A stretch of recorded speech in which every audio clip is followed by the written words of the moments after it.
nossos pensamentos ao nosso Senhor Jesus Cristo, nosso irmão mais velho querido, esse ser especial, o espírito mais luminoso que já pisou no planeta Terra, veio trazer o verdadeiro evangelho, porque Jesus é o evangelho, ele próprio é o evangelho, a boa nova. E que boa nova é essa? As palavras que eu vos tenho dito são espírito e são vida. E vida em abundância. Jesus vem nos trazer vida eterna. A mensagem dele é essa, vida eterna. Para que nós não tenhamos medo da morte, mas sim, quem crê em Jesus já passou da morte para a vida e não tem mais a morte. Como dizia São Paulo, e a morte foi tragada na vitória. Porque o aguilhão da morte é o quê? A ignorância. A ignorância da verdadeira vida, que é a vida espiritual. Assim, meus irmãos, pensemos em Jesus, fulgurante, luminoso. Ele que está espiritualmente no comando do planeta Terra, cercado de seres cheios de luz e de amor, que são seus emissários, que por toda parte estão trabalhando, colaborando na edificação de um novo planeta, onde haverá paz, fraternidade e amor. Todos os dias eu tenho pedido a Deus que os que querem a guerra, esse dirigente que quer a guerra, sejam todos eles confundidos. Pelo menos de um eu já vi, que é o da Rússia, em que o povo protesta, não quer mais guerrear, não quer ir mesmo, e tal, o povo se revoltando contra ele, ele vai ter que parar, medir as consequências do que ele tem feito, acabar com essa guerra boba, sem pé nem cabeça, e trazer paz para aquele ambiente. Porque, na verdade, as nações deverão ficar fraternas umas com as outras e paz por todo o planeta, porque haverá um só rebanho para um só pastor, que é nosso Senhor Jesus Cristo, que eu reconheço como único líder, único governo do planeta Terra. Agradecemos, Jesus, a melhora que está tendo nos casos de Covid. Estão realmente pouquíssimos casos, já quase nem se fala mais. Porém, outras doenças agora estão assolando o planeta. E aqui para nós temos a dengue, a zika, a chikungunya e temos que estar atentos. E uma gripe que está assolando aqui, muito violenta, que graças a Deus e a vós, Jesus, eu tenho melhorado dessa gripe estranha. Ainda não estou totalmente curado, mas bem melhor em relação ao que eu estava. Abençoa, Jesus, portanto, a todos nós. Os que se encontram nos hospitais, nas casas de caridade, nos orfanatos, nos abrigos de idosos, inclusive de Tamira, aos quais nós rogamos, os vossos mensageiros, que olhem para aquele abrigo de idosos, que restaure a saúde dos que lá se encontram e dê paz àquele povo de Tamira. Rogamos também, Jesus, pelos que se encontram nas marquises das calçadas, que encontre eles, que lhe dê um cobertor, que diminua o seu frio, e encontre coração amigo de alguém para lhe fornecer algum tipo de alimento. Rogamos também, Jesus, aos vossos mensageiros, que magnetizem a água colocada neste ambiente com esta finalidade, para que esta água adquira propriedades especiais. E assim como aconteceu nas bodas de Caná, quando a água transformou-se no melhor dos vinhos, que pelo vosso poder, Jesus, esta água mude, transforme-se em tônico energético, capaz de revitalizar todas as células de nosso organismo. Medicamento eficaz contra todas as doenças do corpo e da alma, que assim seja. Levantamos os olhos para vós, ó Eterno, e nos sentimos fortificados. Sóis a nossa força, não nos abandoneis, ó meu Deus, esmaga-nos o peso das nossas iniquidades. Ajudai-nos. Conhecendo as fraquezas da nossa carne, não afasteis de nós as vossas preciosas vistas. Somos fracos, meu Pai, mas o vosso amor nos sustentará. Somos devorados por uma sede ardente. Fazer a fonte de água pura e cristalina da verdade e do bem, que ficaremos saciados, Senhor. Que a nossa boca não se abra para murmurar contra os aborrecimentos e as aflições do dia a dia, mas sim, meu Pai, para cantar os vossos louvores. Que só vós sois bons, só vós sois justos, e nos perdoes, Pai. Sois o fim, sois o objetivo das nossas existências. Bendito e louvado seja o vosso santo nome, que assim seja. Deus está dentro de nós, ao nosso redor e em toda parte. Deus está presente. Em nome de Deus, em nome de Jesus, então foi iniciada a reunião de estudo da noite de hoje. Viva Jesus. Aqui. Essa aí vai.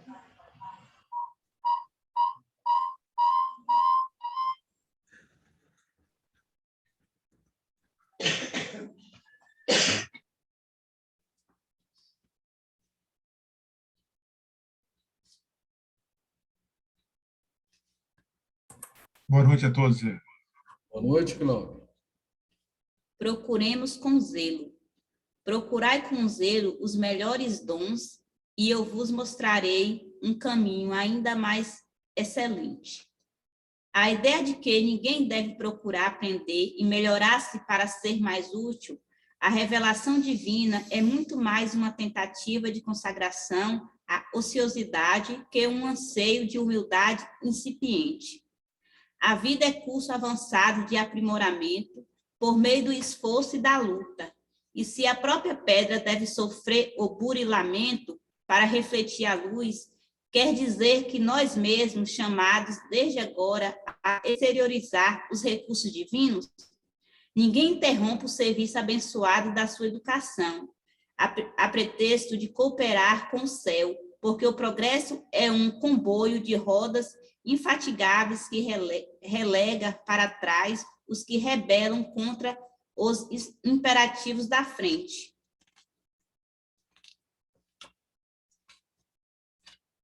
É indispensável avançar com a melhoria consequente de tudo o que nos rodeia, e o Evangelho não endossa qualquer atitude de expectativa displicente. A palavra de Paulo é demasiado significativa, dirigindo-se ao Coríntios, o apóstolo da gentilidade, exorta-os a procurarem com fervor os melhores dons. É imprescindível nos disponhamos de adquirir as qualidades mais nobres de inteligência e coração, sublimando a individualidade imperecível. Cultura e satisfação por meio do trabalho e da fraternidade constitui dever para todas as criaturas. Autoaperfeiçoamento é obrigação comum. Busquemos zelosos a elevação de nós mesmos, assimilando a nossa presença, seja onde for, com as bênçãos de serviço a todos, e tão longe estejamos integrados no esforço digno, dentro da ação pessoal e incessante no bem.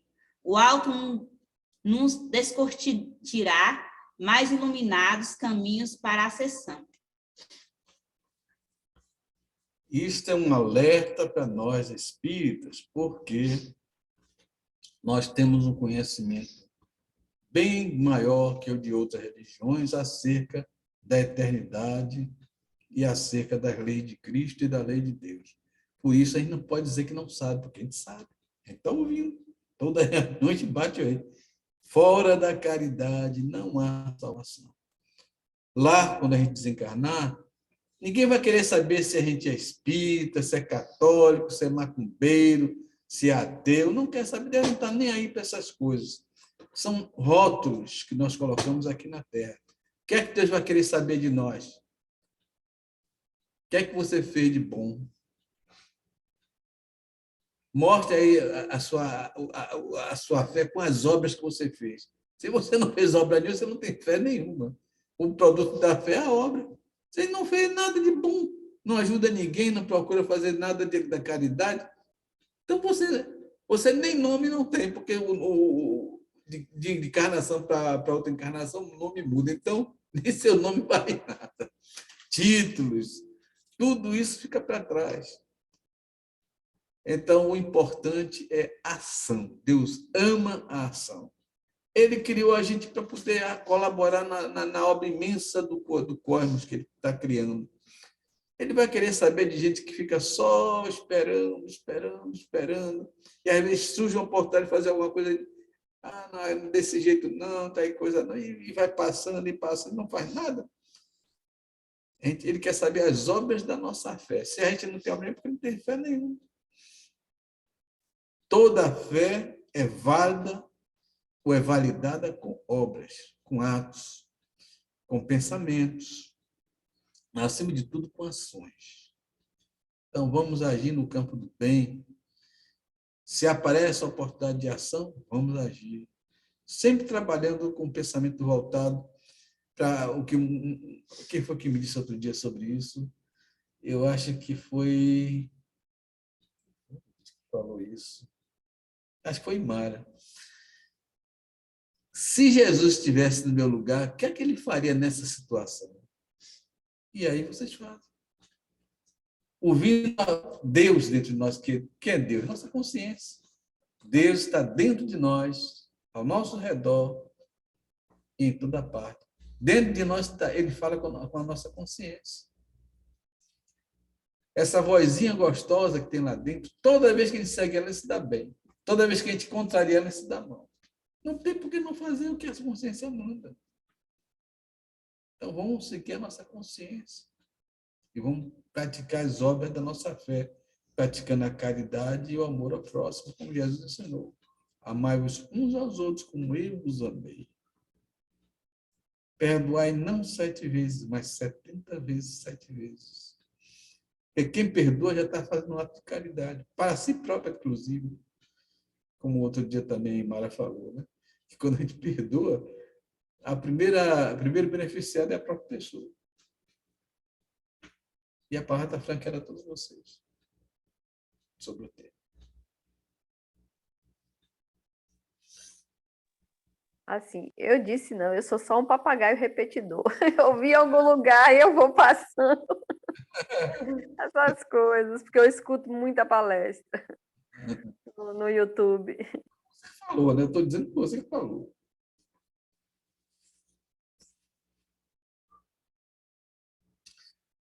Sabe por que a gente tem que fazer isso?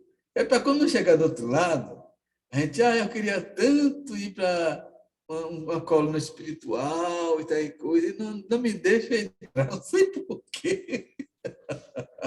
É porque quem está lá, na portaria, olha para você, o que você fez na vida toda que você fez? Só pensou em você mesmo? Oh, meu Deus do céu.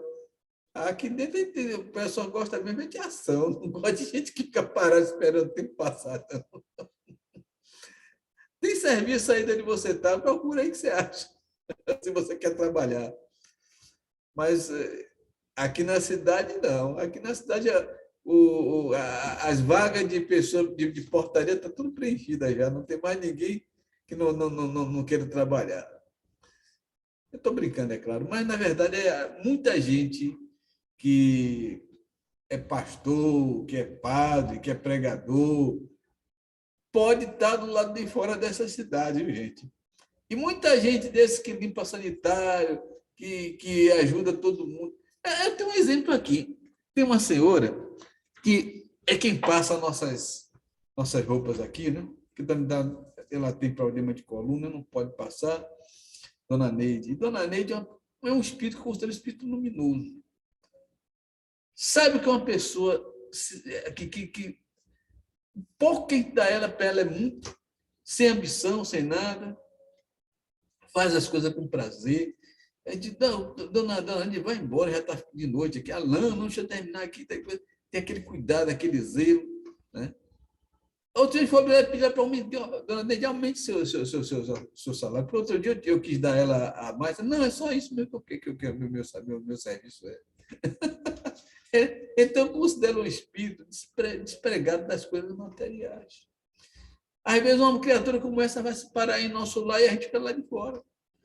Vai se parar na coluna, que é outra coluna, que eu não lembro qual é o nome daqui, né? Mas vai ela para lá e a gente fica de fora. Tem as irmãs de caridade também que trabalharam comigo aqui, eram pessoas muito devotadas ao bem. Dificilmente elas vão ficar fora de uma cidade espiritual. Elas só vivem para ajudar o próximo. Só teve aqui um problema com a coluna, no período que ela teve a zika, né? E elas abasteciam só com um tal de um pozinho que só tomava, que melhorava imediatamente, né? Assim, elas procuram o que fazer e tudo quanto é canto. Era assim que elas eram comigo, aqui trabalhando comigo por saúde. Procurava. Encontraram uma mulher toda arrebentada, esfaqueada, levaram para lá, a mulher chorava mais do que gritava, que dava pena, viu? Para limpar os bichos, tirar os bichos das feridas dela. E elas faziam com aquele zelo, com aquele cuidado, aquele carinho. Isso aí é que é importante. E agora, chegar lá em cima, uma pergunta acelerada, eu falei, não. A senhora está admitida aqui porque estou vendo que a senhora está aprontando lá de bom, de coisas boas. Isso é caridade. Então, não importa o rótulo, lá em cima não tem rótulo. Nem nome a gente não tem direito, porque os nossos nomes são muitos. Então, é o bem que a gente faz. É a caridade. No Espiritismo, nós temos muitas oportunidades de fazer o bem. Não devemos desperdiçar nenhuma.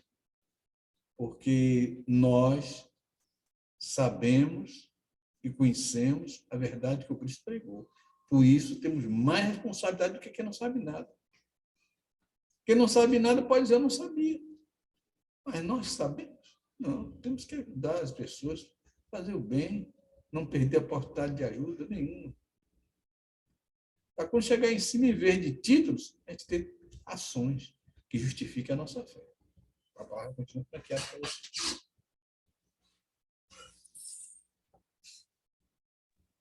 Esse médium, né, que recebia Dr. Fritz, né, eu acho que foi uma pessoa assim que veio com a missão, né, de 1 milhão de segundo filme, que é um documentário, né, um filme, mais de 1 milhão de pessoas eles atenderam e quando eles não curavam, melhoravam. E teve uma vida assim muito, muito sofrida, né, aquele médium. Foi uma doação total. Ele praticamente vivia manifestado com o Dr. Fritz. Eles operavam o dia todo, a semana toda, de domingo a domingo. Pouco tempo ele teve para se dedicar à família, somente quando ele adoeceu, né? Que depois que ele foi preso, aí a entidade ajudou que ele recebesse aquela indenização, foi que ele pôde ajudar a família, melhorar a situação, comprar até presente de Natal, né? Como mostra no filme. Então, eu creio que esse médium Arigó deve estar numa dessas colônias, continuando a ajudar, né? Eu creio que sim. Até porque é engraçado. Sempre que uma pessoa famosa como ele morre, aí logo aparecem manifestações. Ele foi um espírito que não apareceu em manifestação nenhuma. Sabe por quê? Porque ele nem espírita era, ele nem entendia nada de espiritismo. Ele só era É médium. verdade. Então, ele não aparece em comunicação nenhuma. Ou seja, ele ainda está aprendendo. Mas provavelmente ele deve ter passado por uma colônia dessas aí, já deve ter até reencarnado. Cumpriu a parte dele, foi embora e já voltou numa situação melhor. A nossa vida é essa mesmo. O corpo é uma roupagem. A gente muda uma roupa, passa um tempo aqui, vai para lá, que é realmente a nossa casa. Aqui nós somos de passagem. A nossa casa é o plano espiritual. Tanto que quando a pessoa tem um transe assim, faz assim uma viagem ao plano espiritual e vai num lugar como esse, numa cidade dessa assim, o cara não quer voltar mais não, porque lá o negócio é bom. A temperatura é sempre amena, nem frio nem quente. Lá só tem pessoas agradáveis, joviais, alegres. E o camarada, quando vê assim, pô, lá eu estou numa boa, numa primavera, numa situação primaveril. Aqui eu chego, estou num corpo cheio de dor de cabeça, dor de coluna, dor de... Quer voltar mais não? Não quer nada. Só volta obrigado. Lá não se sente nada, tudo tem coisa melhor. Então, lá é que é a nossa casa. Aqui é transitório, é passagem. Agora, é lugar de provar aquilo que a gente aprendeu lá em cima. Lá nós temos o ensinamento. Lá não se aprende muito pouco. Por quê? Porque lá, quem vai para lá vai receber orientação, mas não vai ter prática, porque lá não é bem o lugar onde a gente vai praticar o que está aprendendo. O lugar de praticar o que está aprendendo é aqui, na Terra. Por isso que a gente tem que aproveitar bem cada minuto dessa encarnação. Cada minuto. Não vamos desperdiçar, amigo. Surge uma oportunidade de servir? Vamos servir. Surge uma oportunidade de agir? Vamos agir. Enfim, buscar sempre o cumprimento do que Jesus nos ensinou. Amai-vos uns aos outros, como eu vos amei. Nunca esqueça. Buscai e achareis. Pedi e se obterá. Então, todo que pede, recebe. Todo que busca, acha.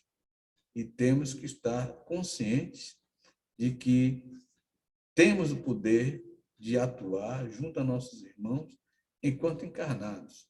Coisa que, como desencarnado, a gente não vai poder fazer. Por quê? Porque o desencarnado, ele atua em um outro plano. Então, não tem esse negócio, não. Depois que eu desencarnar, eu vou ajudar meu filho, vou ajudar minha mulher. Não tá dando certo, não. Não dá certo, não. E aí, muita gente prometeu isso. Oh, que mentira. Porque lá já é outro departamento. Quer ajudar pai? Faça aqui. Quer ajudar mãe? Faça aqui. Quer ajudar irmão? Faça aqui. E depois, no plano espiritual, vai ter outras coisas para fazer. Quando chega lá, a gente conhece outras famílias até que têm mais necessidade de nossa presença do que a que tinha aqui. Eu sempre conto a você a história do meu falecido tio Jorge, né? Que era uma pessoa que eu gostava muito. Mas quando eu fui na visita dele no plano espiritual, ele estava com uma outra família, que eu não conhecia. Então, quer dizer, as ligações deles conosco eram muito fortes, muito boas, mas ele tinha outras ligações também lá em cima. Portanto, quem quer fazer o bem, faça agora. Faça enquanto está vivo, enquanto está aqui na carne. Porque aqui é que é o lugar de praticar aquilo que a gente aprendeu lá. Quando a gente volta para lá, a gente tem que fazer a avaliação de tudo que a gente fez de bom aqui, ou de mal também, né? E então avaliar como será a nossa próxima encarnação. Por quê? Porque nós somos espíritos falíveis ainda.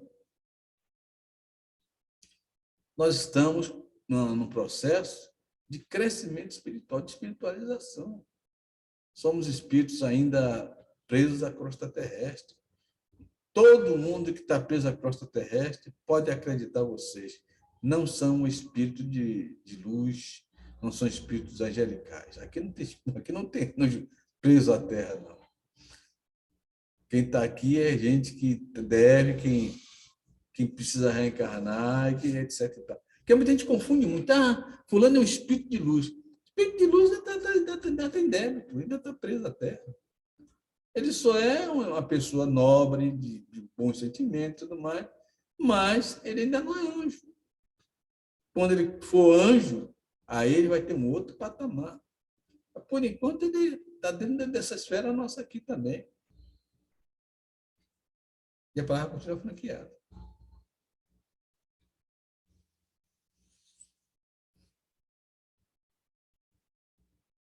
Bom, ninguém mais quer falar, então vamos para o Evangelho. Quem quer ler o Evangelho aí? E você, Mara, quer ler o Evangelho? Sim, posso ler. Então, Deixa eu abrir aqui. não te diga que eu não dei serviço aí. Abri aqui no capítulo 20, página 307, aqui no meu evangelho. Os trabalhadores da última hora. Estão todos me ouvindo? Eu estou. O reino dos céus é semelhante a um pai de família que saiu de madrugada a fim de aliciar trabalhadores para trabalhar em sua vinha. Tendo acertado com os trabalhadores que eles teriam uma moeda por sua jornada, os enviou à vinha. Saiu ainda no terceira hora do dia e, tendo visto outros que estavam na praça sem nada a fazer, lhes disse: Ide vós também, vós outros, para a minha vinha, e eu vos darei o que for razoável. E eles para lá se foram. Saiu ainda na sexta e na nona hora do dia, e fez a mesma coisa. E tendo saído na 11ª hora, encontrou outros que estavam sem nada a fazer, e lhes disse: Por que permaneceis aí durante todo o dia sem trabalhar? Disseram-lhe, porque ninguém nos aliciou. E ele lhes disse: E de vós também, vós outros, para a minha vinha. À tarde, tendo chegado o senhor da vinha, disse àquele que tinha incumbência dos seus negócios: Chamai os obreiros e pagai-lhes, começando desde os últimos até os primeiros. Aqueles, pois, que não tendo vindo para a vinha, senão quando a 11ª hora estava próxima, receberam uma moeda cada um. Os que foram aliciados primeiro, vindo a seu turno, creram que se lhes daria mais, mas não receberam além de uma moeda cada um. E a recebendo, eles murmuravam contra o pai de família, dizendo: Estes últimos não trabalharam senão uma hora, e vós os tornais iguais a nós que carregamos o peso do dia e do calor. Mas em resposta, ele disse a um deles: Meu amigo, eu não vos fiz injustiça. Não acertastes comigo uma moeda pela vossa jornada? Tomai o que vos pertence e ide. Por mim quero dar a este último tanto quanto a vós. Não me é, pois, permitido fazer o que quero, e o vosso olho é mau, porque eu sou bom. Assim, os últimos serão os primeiros, e os primeiros serão os últimos, porque há muitos chamados e poucos escolhidos. São Mateus capítulo 20, versículo de 1 a 16. Aí vem a instrução dos espíritos. Os últimos serão os primeiros. Constantino, Espírito Protetor, Bordeaux, 1863. O trabalhador da última hora tem direito ao salário, mas é preciso que a sua vontade tenha estado à disposição do senhor que devia empregá-lo, e que esse atraso não seja o fruto da preguiça ou da má vontade. Tem direito ao salário porque desde a madrugada esperava impacientemente aquele que, enfim, o chamaria ao trabalho. Era trabalhador, só o trabalho lhe faltava. Mas se tivesse recusado o trabalho a cada hora do dia, se tivesse dito, tenhamos paciência, o repouso me é agradável, quando a última hora soar, será tempo de pensar no salário da jornada. Que necessidade teria de me incomodar por um senhor que não conheço, que não amo? Quanto mais tarde será melhor. Estes meus amigos não teriam encontrado o salário do obreiro, mas o da preguiça. Que será, pois, daquele que, em lugar de permanecer simplesmente na inanição, tiver empregado as horas destinadas ao labor do dia, em cometer atos culpáveis, que tiver blasfemado contra Deus, vertido o sangue de seus irmãos, lançado a perturbação nas famílias, arruinado os homens confiantes, abusado da inocência, que tiver enfim se chafurdado em todas as ignomínias da humanidade, que será, pois, daquele? Bastar-lhe-á dizer, na última hora, Senhor, eu empreguei mal meu tempo, tomai-me até o fim do dia, que eu faça um pouco. bem pouco da minha tarefa, e dai-me o salário do trabalhador de boa vontade? Não, não, o Senhor lhe dirá: não tenho trabalho para ti. No momento, esbanjaste o teu tempo, esqueceste o que aprendeste, e não sabes mais trabalhar na minha vinha. Recomeça, pois, a aprender. E quando estiveres mais disposto, virás a mim e eu te abrirei meu vasto campo, e tu poderás nele trabalhar a toda hora do dia. Bons espíritas, meus bem-amados, sois todos vós, obreiros da última hora. Bem orgulhoso seria aquele que dissesse: comecei o trabalho no alvorecer e não o terminei, senão no declínio do dia. Todos vós viestes quando fostes chamados, um pouco mais cedo, um pouco mais tarde, para a encarnação, da qual carregais os grilhões. Mas desde quantos séculos e séculos o Senhor vos chamou para a sua vinha, sem que tivesses querido nela entrar? Eis o momento de receberdes o salário.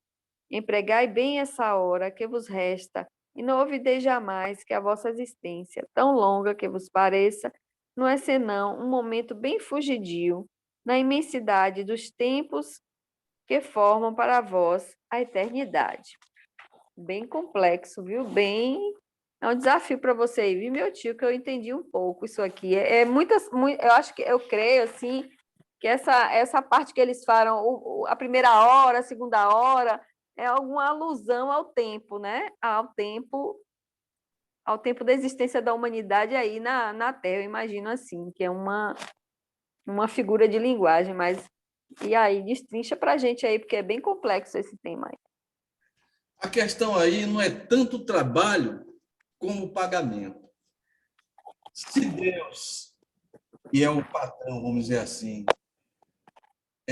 tivesse que dar àquele trabalhador da primeira hora um valor maior do que o da primeira hora, ele estaria desfazendo do trabalho dos que chegaram por último, que é um trabalho espiritual, não é um trabalho material. Por exemplo, Divaldo Franco, e outros que trabalharam na última hora, somos todos da última hora, com tanto vigor. Nossa santinha aqui a nossa santa aqui de Salvador, também mereceria um salário menor do que aqueles que foram os profetas, que foram os primeiros cristãos e tudo mais. Eles deram a parte deles, sim, inclusive com sangue, com sacrifício, mas não foi menos do que aqueles que também nós conhecemos, sabemos, que viveram vidas incrivelmente dotadas de caridade, de amor, de compreensão. Então, os trabalhadores da última hora recebem o preço como os da primeira hora receberam também.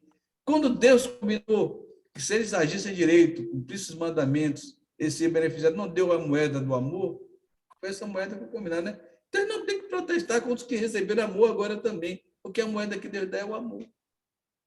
Entendeu agora?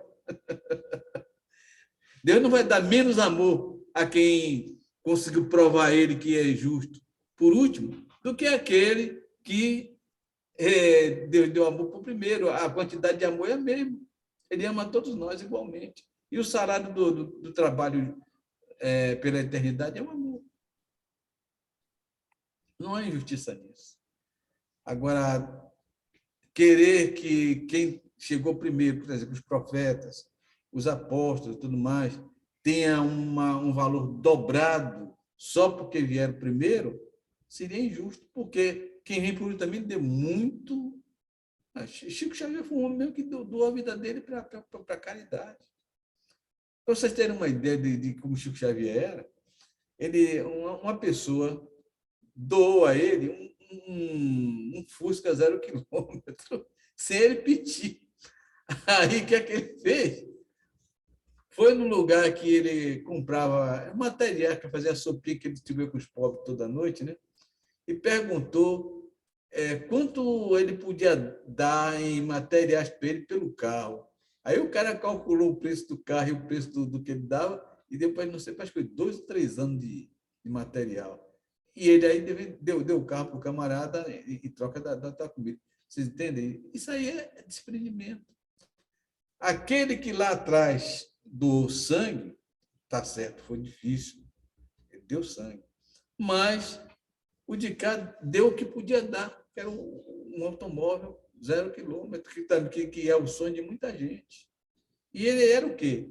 Era um trabalhador, funcionário do INSS, não, do Ministério da Agricultura. Então, seria justo que se valorizasse mais o de trás e menos o da frente? Não seria justo. O amor que Deus deu para os do passado é o mesmo que Deus dá para o presente, que dá para nós também, se nós soubermos manter também a nossa vida dentro dos padrões que Jesus falou.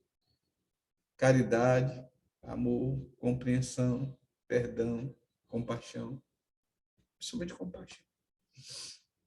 O salário é o mesmo, o amor de Deus. Entenderam?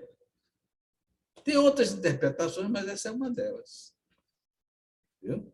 Alguém quer falar alguma coisa? Pode falar. E ele fala também que, nessa leitura, que os trabalhadores da última hora são os espíritas. Ele disse que é essa, mas eu não diria como ele, só os espíritas, não. Eu acho que os trabalhadores da última são todos os homens de bem. Porque o homem de bem, que tem inclusive aí uma passagem no livro sobre o que é o homem de bem, se eu não me engano, no Evangelho segundo o Espiritismo, o homem de bem. Pode ser qualquer pessoa, até um ateu, que Deus não está nem aí para o que ele pensa, pode ser um homem de bem. Ele pode não acreditar em Deus, mas ele acredita na humanidade, acredita no valor do próximo, e pratica o bem, a caridade, e se doa, e trabalha em prol do próximo, e faz tudo o que puder pelo bem dos que estão ao redor dele. Esse homem de bem, ele vai ser desprezado só porque ele acredita em besteira? Deus não está olhando nossas crenças, não. Deus está olhando em nosso coração, nossa intenção. Isso que Deus olha em nós. Então, ele pode ser uma pessoa que recebe justamente o prêmio dos trabalhadores da última hora. Por quê? Porque ele está trabalhando. A questão de ele não crer ou deixar de crer é só menos importância. O importante é o que ele pensa, o que ele tem no coração e o que ele age. Isso é que é importante. E a palavra continua franqueada. Eu de novo. Então, eu imagino que seja talvez por causa desse lema da fraternidade que traz o Espiritismo, que fora da caridade não há salvação, e isso seria como se fosse assim um exercício, né, da fraternidade universal, transformar todos num só rebanho, um só pastor, que seria o amor e a fraternidade universal. E o Espírita traz isso como lema, né? Porque a gente sabe que esta é que é a pedra de toque. A pedra de toque do Espírito é a caridade, fazer o bem, amar o seu próximo, perdoar e buscar sempre agir no campo do bem. A ação no campo do bem é que nos distingue das pessoas não espíritas, porque os que não são espíritas e, portanto, não têm obrigação nenhuma de fazer o que os espíritas fazem, eles serão perdoados por isso. Por quê? Porque são ignorantes disso. Mas nós não, nós sabemos. Então, a responsabilidade nossa dobra, porque a gente sabe o que tem que fazer. É como uma pessoa, por exemplo, que é analfabeta. Né? Então, é perdoável que ela, por exemplo, não saiba fazer um discurso, não saiba interpretar uma determinada carta, porque não sabe ler. Como que ele vai interpretar uma carta? Né? Por quê? Porque não sabe ler. Mas quem já sabe ler e escrever, não, tem a obrigação de saber interpretar direitinho, tem a obrigação de fazer as coisas certinhas. Quem sabe? Uma certa feita, Jesus, tendo se encontrado com os doutores da lei, disse a eles: antigamente, vós dizias coisas porque não sabias, mas agora dizes eu sei, por isso permanece em vós o teu pecado, que agora sabe. Nosso caso é esse. Então, se a gente não fizer uma caridade, não fizer um benefício, por preguiça, sei lá, por qualquer coisa desse tipo, fica em nós o pecado, porque é um mal não fazer bem. Tem que andar dentro daquilo que a gente compreende, estuda e temos que praticar, portanto. Porque a fé sem obras é morta. Seja que fé for, sem obras ela é morta. Seremos julgados, portanto, pelas nossas obras. Seremos abençoados por nossas obras e sofreremos por nossas obras também, de acordo com o que nós fizermos de bom ou de mal. Nossas obras seremos julgados e avaliados. E ninguém receberá mais nem menos do que aquilo que merece. Então, os trabalhadores da última hora receberão o mesmo salário dos que trabalharam na primeira hora, embora o pessoal da PEN tenha chiado bastante, com razão, né? Porque não vai se comparar quem deu sua vida por amor ao Cristo com quem deu, por exemplo, como Chico Xavier, um carro, 0 quilômetro. São valores diferentes, mas a intenção, Jesus julga pela intenção. A intenção era a mesma. Quem deu a vida, a intenção era o amor ao Cristo e a prática do bem. O atual também, a intenção era o Cristo e a prática do bem. Então, o que valeu para os dois, que resultou na mesma moeda, foi a intenção.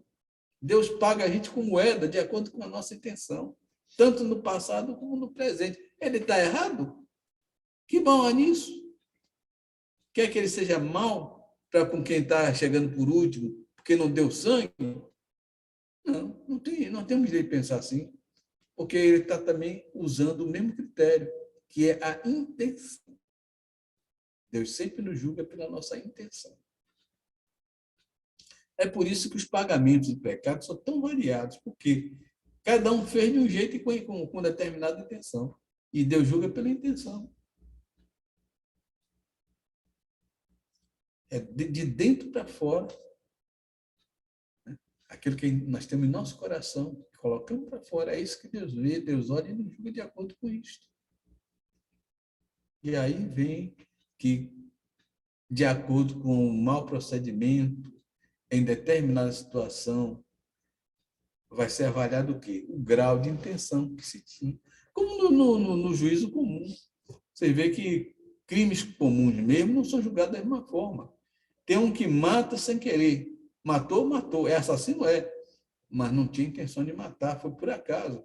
A justiça material julga assim também. Claro que nunca vai se comparar à justiça divina, que julga detalhe da intenção. Né? A justiça divina é bem mais profunda, julga detalhe da intenção. Mas a material julga a intenção dessa forma. Às vezes erra, às vezes acerta, mas julga desse jeito. Não é todo crime que é combatido da mesma forma, que é punido da mesma forma. Né? Porque em uns casos não houve realmente intenção de matar. A pessoa matou, mas não foi de uma forma, vamos dizer assim, não determinada para matar. E outros não. Tinha a intenção de matar e é julgado de outra forma. Um criminoso mais perverso, mais malvado, vai ter uma punição maior. Se nós, homens, julgamos desse jeito, imagine Deus.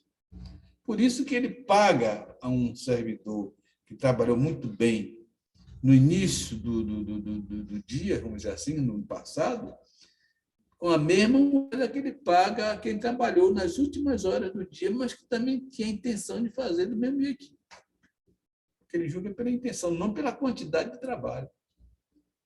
Se fosse pela quantidade de trabalho, então quem chegou por primeiro tinha que ganhar 1 tonelada de moeda. E que chegou por ganhar uma moedinha só. Mas aí não haveria justiça. Por quê? Porque a intenção do primeiro era a mesma do último. Embora o trabalho do último fosse menor. Mas a intenção, tivesse mais trabalho, ele emendaria. Ele foi para trabalhar. O espírito que fez a dissertação e também falou que existem pessoas também que querem trabalhar, mas não querem. Por exemplo, lá para as tantas da tarde, então eu vou trabalhar. Agora não, vou tirar um cochilo, assim, puxar um ronco ali, depois eu vou. Esses aí, quando chegar lá, não tem mais serviço para eles. Por quê? Porque o serviço já foi ocupado por outros que queriam trabalhar enquanto que ele estava roncando. A gente tem que estar sempre disposto ao trabalho. Quem quer desencarnar bem, tem que pensar assim: eu quero ser do lado de lá do jeito que eu sou aqui.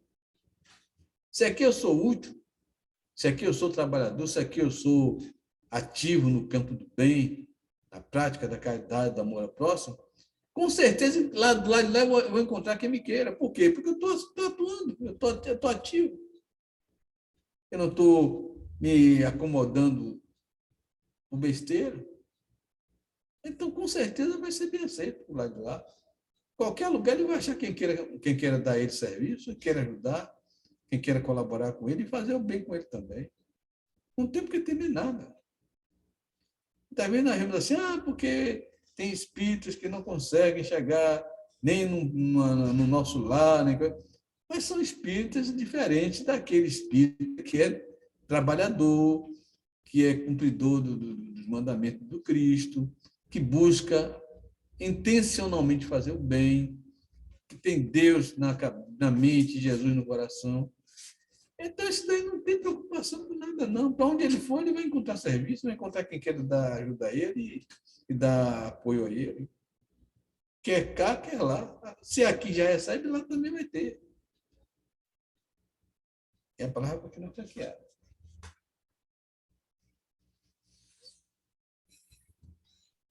Só para poder complementar, uma outra interpretação dessa leitura, que eu acho que é importante trazer, é que o nosso compromisso é diretamente com Deus, né? E se a gente, ao invés de ter um propósito direto com Deus e com nossos deveres, nossas obrigações, né? E olhar para o lado para ficar olhando o que o outro faz, né? A gente acaba se desviando do nosso propósito. Então, como ele diz, seu compromisso comigo, o compromisso que eu fiz com você foi de tanto, né? Não importa o que o outro vai receber, né? O que eu quiser dar para o outro, eu vou dar, mas é o compromisso, né? Então, assim, muitas vezes a gente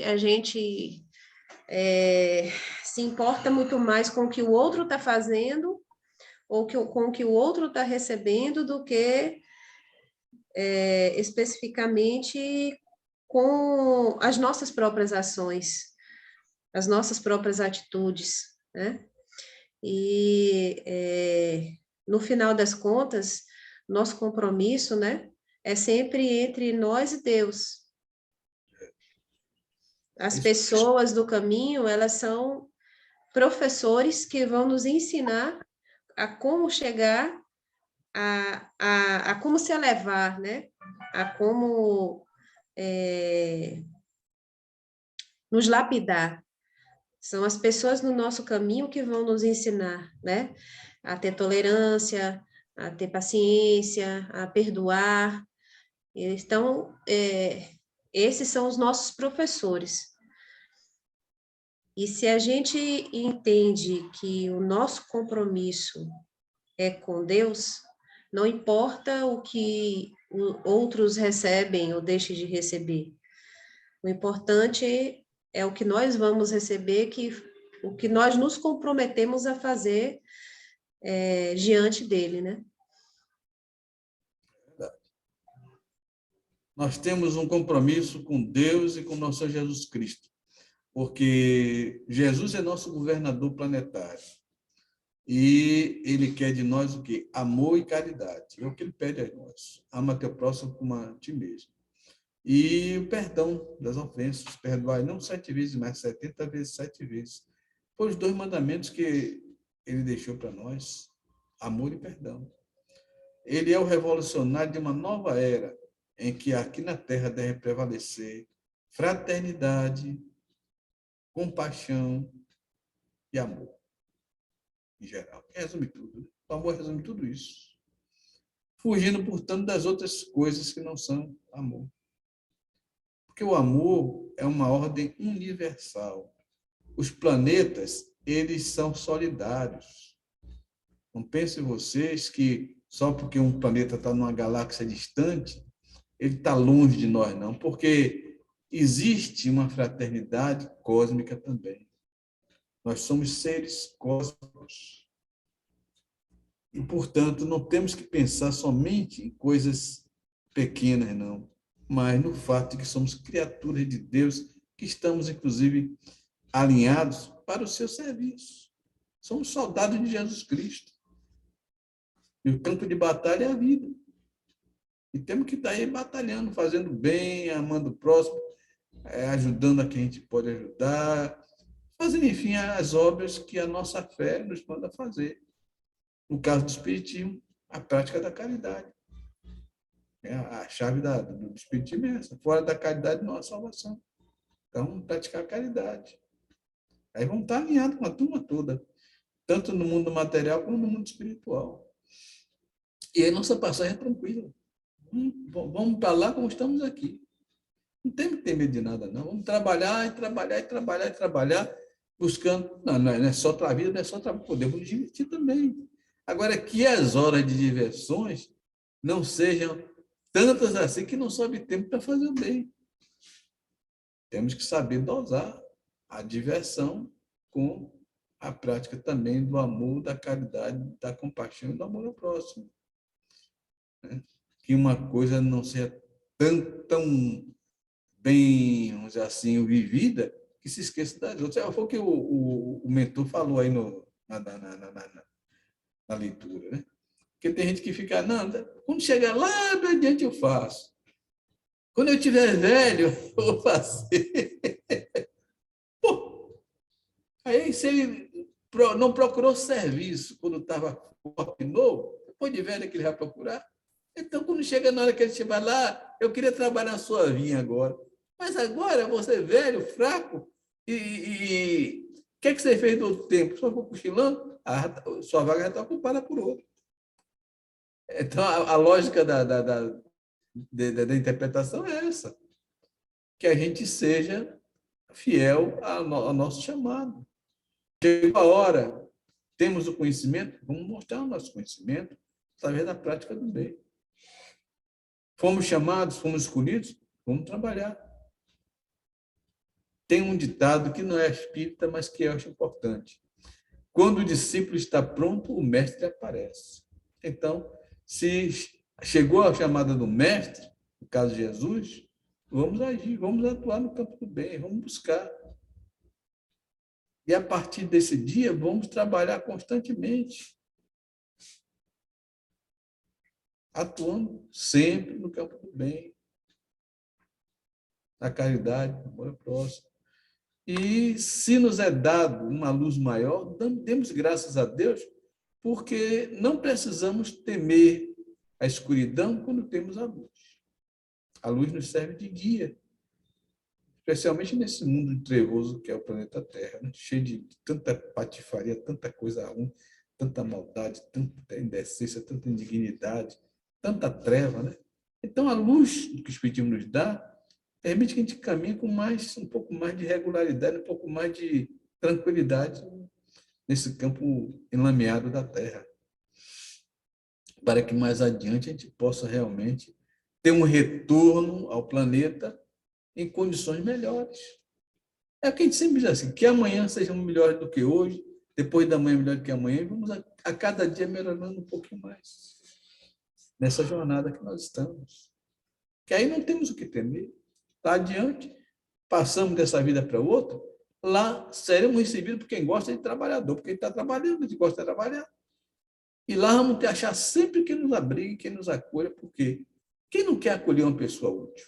Quem não quer acolher? Até mesmo na vida material. Quem não gosta de gente encostada, de gente que não quer fazer nada, esse ninguém quer de junto. Mas quem anda trabalhando, ajudando, cooperando, eu mesmo gosto muito dessas pessoas. Tendo a oportunidade, eu acolho comigo também. Lá em cima, a mesma coisa. Não é? Lá em cima, gente, é só um passo adiante de cá. As coisas que são agradáveis, do ponto de vista espiritual aqui, também são agradáveis do ponto de vista espiritual lá de lá. Por isso que a gente não tem o que temer. Vamos agir, vamos trabalhar no campo do bem. Com certeza vamos encontrar lá de lá quem nos acolha, nos abraça e festeje nossa chegada lá. Ah, mas eu não tenho casa lá. Vamos encontrar a casa de alguém que nos abrigue também lá. Entenderam? É por aí a coisa. Não há o que temer. Nós somos seres que poderíamos ser muito felizes se pensássemos assim. Que mal há quem ama a Deus, a quem tem Jesus no coração. É para ser feliz, ver ouvindo música, dançando e cantando. Porque nosso coração é jovem e cheio de amor. Somos seres felizes, graças a Deus. Nossa passagem para o mundo espiritual há de ser uma passagem tranquila.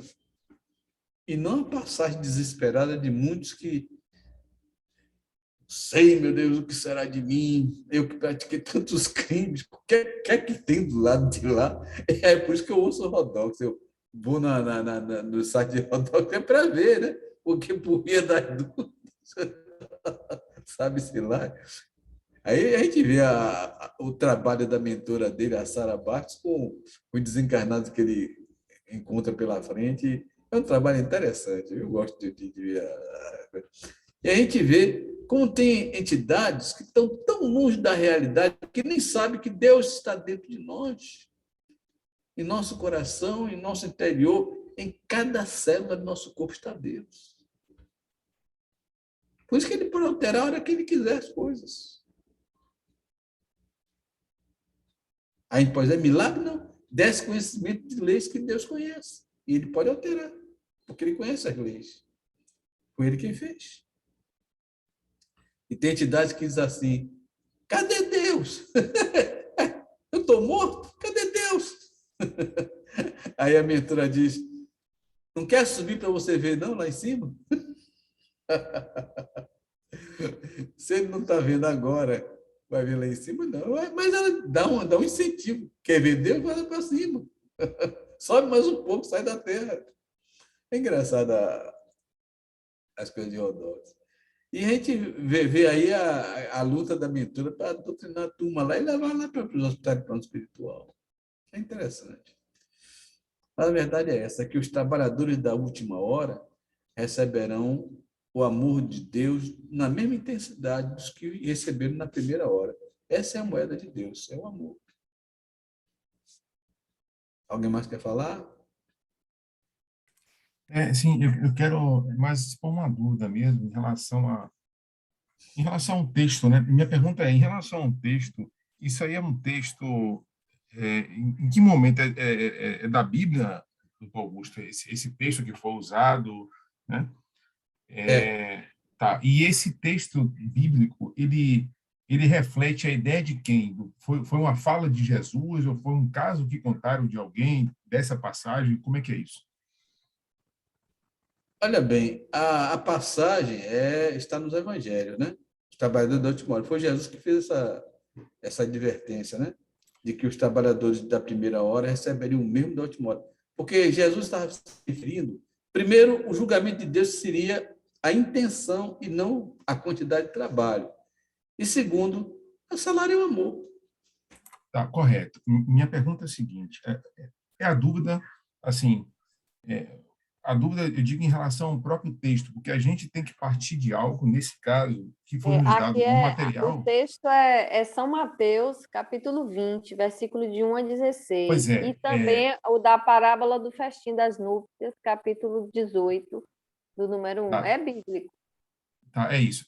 Mas diga assim, essa passagem foi o quê? Foi uma parábola de Jesus, foi um caso contado por ele, enfim. Por que eu estou perguntando isso? Tá, vamos lá. Por que eu estou perguntando isso? É o festim das núpcias.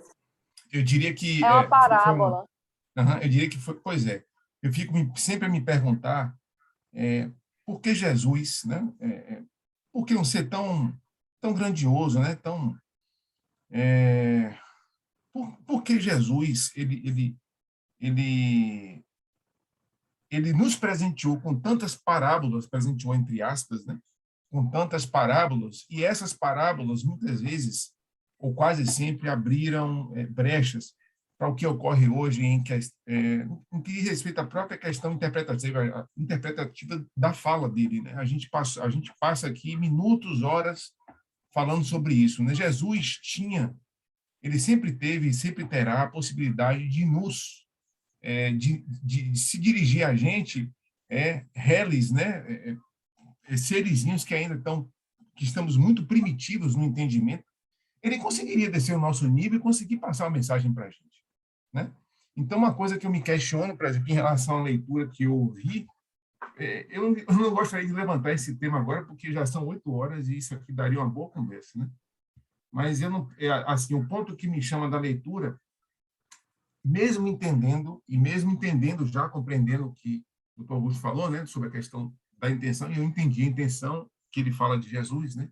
Qual foi, sem dúvida nenhuma. Mas a coisa que me trouxe da leitura, materialmente falando, é que na minha opinião, há uma característica, um atributo de injustiça. Se a gente for ver pela questão espaço-tempo, né? E se você pensar que, ao longo do dia, alguém saiu para trazer trabalhadores para uma vinha, e esses trabalhadores, durante o dia, esse dia tem uma sequência de horas. Então, quando a gente vende a nossa mão de obra, a gente vende a mão de obra em horas, né? Você não vende a sua mão de obra, eu estou vendendo minha mão de obra aqui pelo que eu produzi no dia. Não é assim que funciona. A gente vende a mão de obra, eu vou trabalhar 8 horas, as jornadas significam 8 horas, né? Então, não me parece, né, não me parece algo, e aí seria, na minha concepção, seria um equívoco nosso, né, imaginar que ipsis literis, que Jesus trouxe essa parábola, ou da forma que está ali, interpretando no dia a dia, como a gente reconhece, né, o valor do trabalho, e quantitativamente falando, porque a gente trabalha de forma quantitativa, além da própria qualidade, mas o que conta são as horas trabalhadas. E, de fato, na minha opinião, há uma injustiça, né? O questionamento do trabalhador, sob o aspecto do trabalho, há uma justiça, né? Mas eu entendi qual foi segundo o senhor falou, qual foi a intenção final disso aí. Pô, mas Jesus não precisava fazer isso com a gente, velho. Não, olha bem, se Jesus dissesse a eles naquela época que eles deveriam amar a seu próximo tão intensamente quanto hoje em dia nós dizemos trocando em miúdo, eles não iriam entender, entende? Mas eles sabiam que era trabalhar e receber dinheiro. Então, o que eles quiseram foi o seguinte: a época que vocês estão atual, quanto é o salário de um dia de trabalho? Aí o cara diz, 1 moeda, entendeu? Foi isso que foi feito. Quando Deus pagou a ele 1 moeda, não estava sendo justo? Pagou o que ele pediu, ou não? Se, por exemplo, você contratou, vamos atualizar a coisa. Se você contrata um trabalhador seu para a sua obra na sua casa, e você combina com ele, fulano, vamos fazer o seu trabalho, mas não vai ser na diária, não. Vai ser, como é que chama? Sem ser por diária é o quê? Empreitada. Empreitada. Vai ser na empreitada. Quanto que vai não é valer? o caso aí, tá? Que não foi o caso da leitura. Não, O mas caso da leitura significa como jornada. Estou trazendo para você. Aí o cara diz, olha, minha empreitada hoje vai lhe custar R$250. Então, estamos certos, você vai trabalhar aqui. Mas eu vou pular os do meio, eu vou para o fim. Quando chegou 5 horas da tarde, você encontrou um cidadão que passou o dia todo procurando serviço, não encontrou, e chegou para você e disse, Cláudio, meu senhor, eu lutei o dia inteiro procurando um emprego nessa droga de lugar e não achei que me desse, minha família está passando necessidade.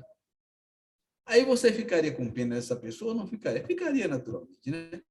E dizer, olha, eu tenho um serviço lá que ainda está por fazer, mas é um serviço de um dia só.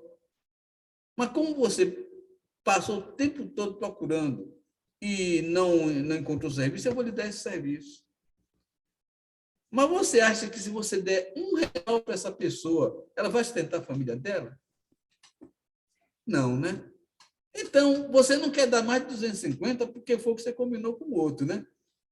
Mas não é demais você dar 250 que vai quebrar o gado. Você não está dando pela quantidade de serviço, você está dando pela necessidade dele, compreendeu, Cláudio? Eu estou trazendo... Perfeito. Assim, desde que o senhor falou a primeira vez, eu já tinha compreendido a intenção, certo?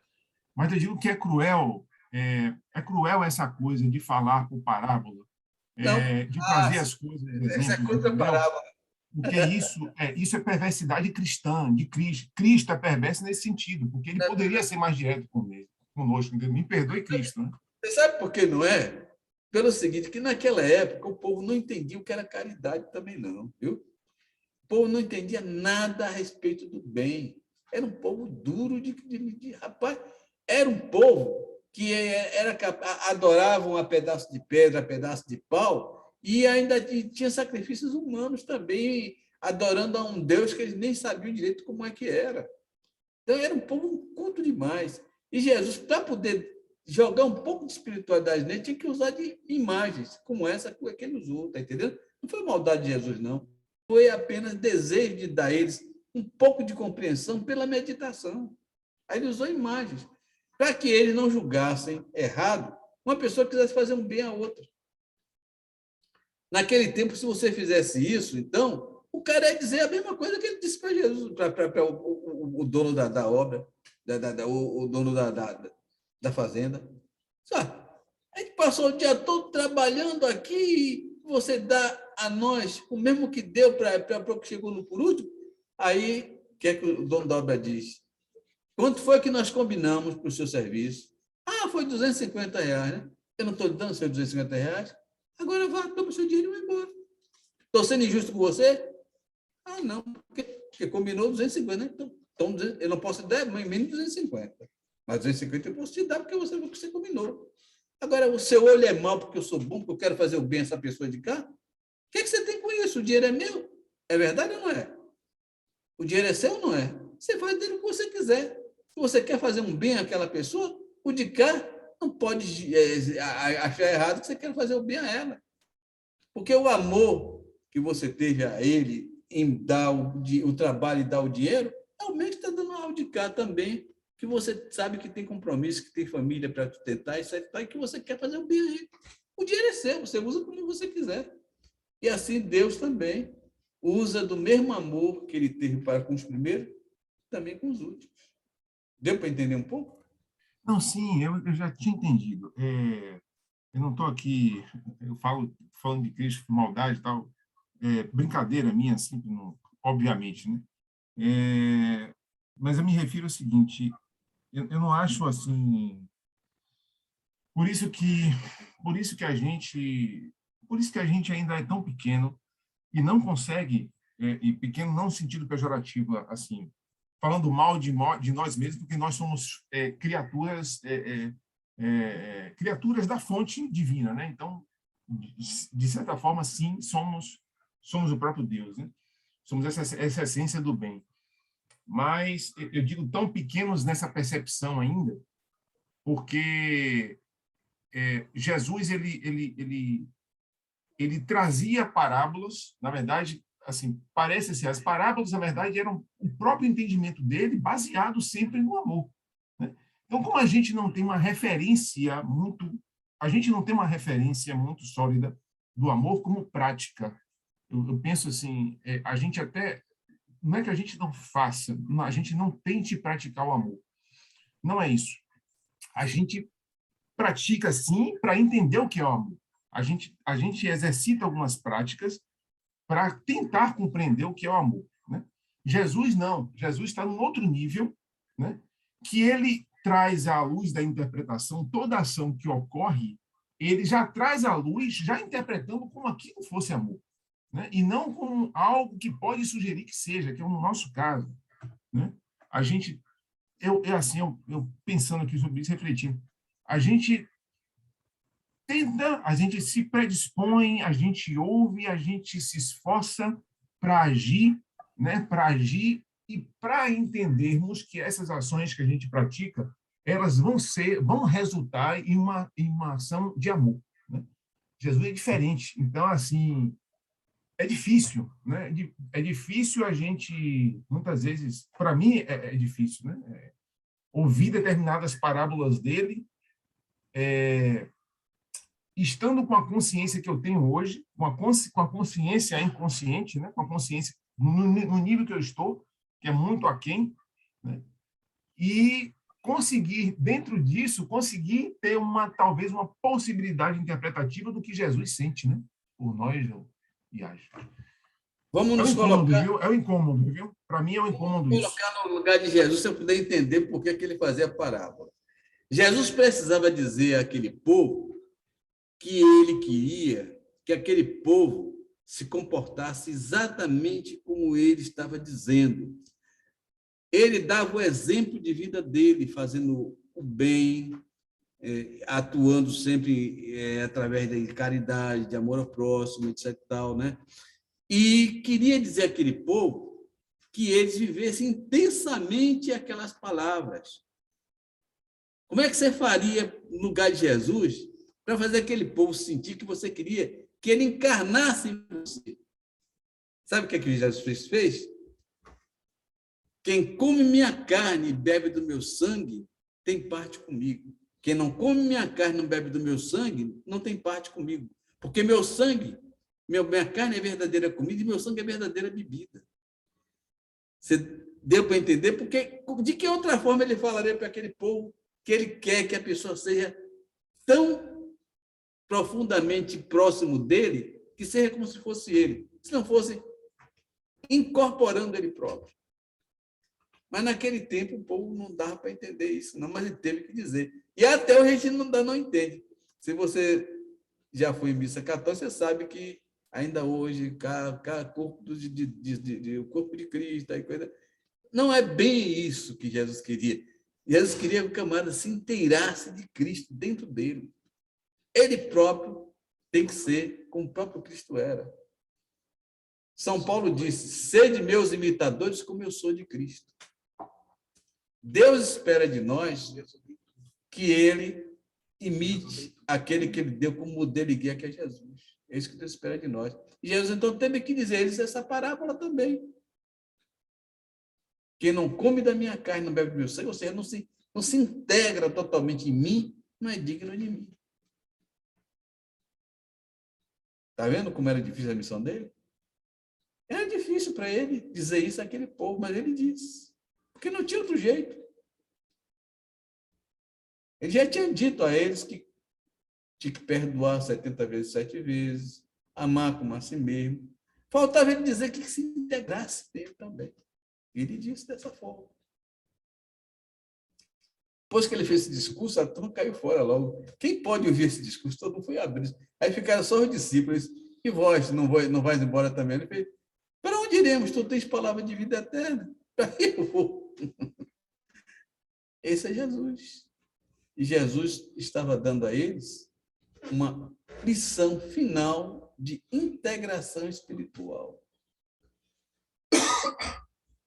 Deus espera que um dia todos nós sejamos, isso é verdade, espíritos de luz. Um dia nós seremos espíritos celestes. Mas como dizer isso àquele povo bravo daquela época? Era complicado.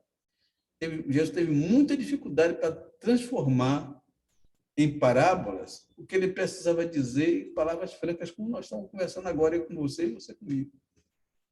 Jesus tinha dificuldade para isso. Agora é fácil, mas naquela época era muito difícil.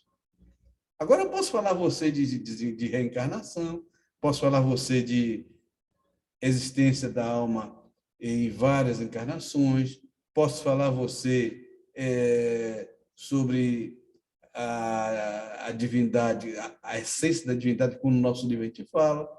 Mas naquele tempo, era uma aberração falar de qualquer dessas coisas. E Jesus teve que usar o quê? Usar imagens. Vamos, então, para as perguntas, né, gente? Já está chegando na hora de terminar a reunião.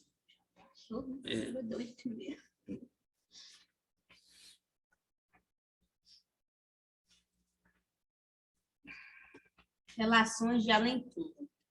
As diferentes ordens do espírito estabelecem entre elas mesmas uma hierarquia de poder? Há entre elas subordinação e autoridade? Sim, e muito grande. Os espíritos têm uns sobre os outros uma autoridade relacionada com a sua superioridade, que exerce por uma ascendência moral irresistível. Os espíritos inferiores podem se subtrair à autoridade dos que lhes são superiores? Eu disse, irresistível. Nós não podemos discutir o que um espírito superior fala. Por quê? Porque ele sabe o que está falando, ele tem conhecimento muito maior do que o nosso, e nós estamos, assim como está o aluno para o professor, né? Às vezes ele chega e fala, sua missão aqui encerrou, você vai para outro canto. Não, a gente não tem que discutir, não. A gente pode até brincar com o assunto. Mas eu tenho que ainda fazer tal coisa? Tem, sim. Então vai. Mas discutir, dizer que ele não, dizer que ele está errado, não pode não, porque ele é professor e nós somos alunos. Temos que aprender. Dar graças a Deus por ter ele para nos ensinar. A palavra franqueada a todos vocês.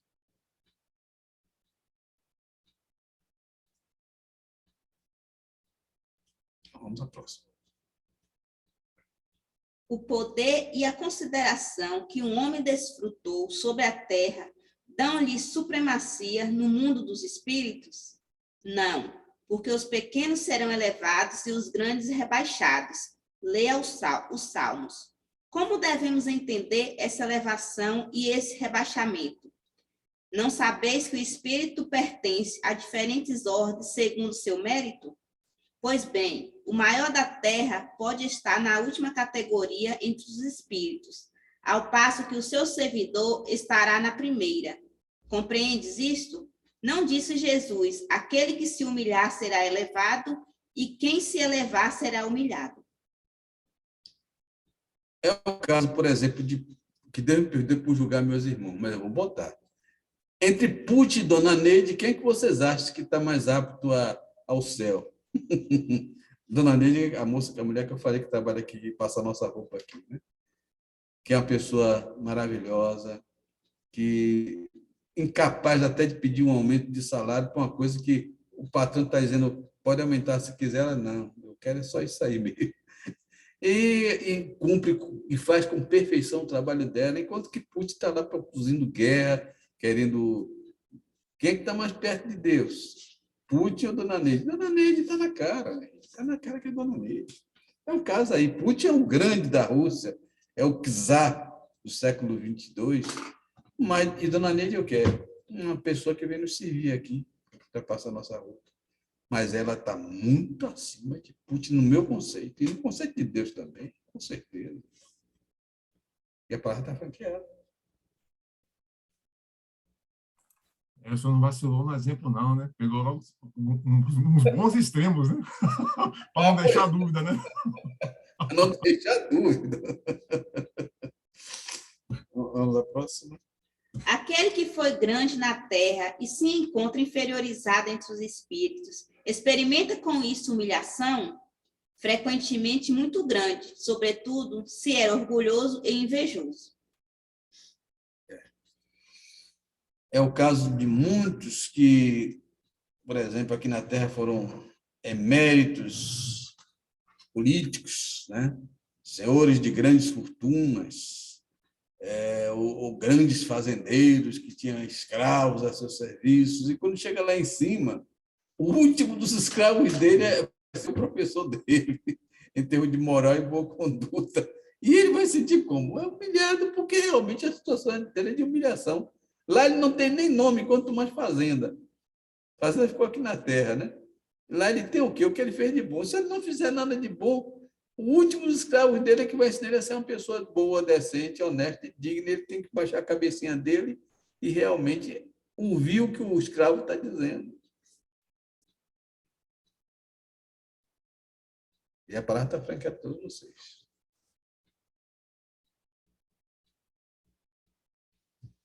É o último? Uhum. Bem, meus irmãos, então, não tendo mais ninguém para falar, e já estando as horas adiantadas, vamos agradecer a Jesus e pedir a Ele que nos dê forças e coragem para cumprir os seus mandamentos de amor, de perdão, de compaixão e misericórdia, que possamos usar o Sermão da Montanha como livro de cabeceira nosso para o dia a dia e que assim possamos concluir a nossa passagem pela terra com a certeza de que fomos um servo útil, que é importante. O resto é consequência. E nesses tempos de violência, rogamos Jesus que proteja nossos lares e nossos familiares contra os ladrões, os bandidos, os perversos, os malvados encarnados e desencarnados. Sejam eles conduzidos para lugares distantes, Jesus, longe de nossos lares, de todos que fazem parte dessa corrente, longe de nossos familiares. Possam eles arrepender-se de todo o mal que tiverem feito até agora e retornar ao bem para que vós, Jesus, os sare. Porque Deus não quer a morte do pecador, mas sim o seu arrependimento. Pai nosso que estais nos céus, santificado seja o vosso nome. Venha a nós o vosso reino e seja feita a vossa vontade, assim na terra como nos céus. Pão nosso de cada dia nos dai hoje. Perdoa nossas ofensas, assim como nós perdoamos a quem nos tem ofendido. Não nos deixes cair em novas tentações, mas livra-nos de todo mal, que assim seja. Em nome de Deus, em nome de Jesus, estamos encerrada a reunião de estudo da noite. Viva Jesus! Deus está presente. Uma boa semana.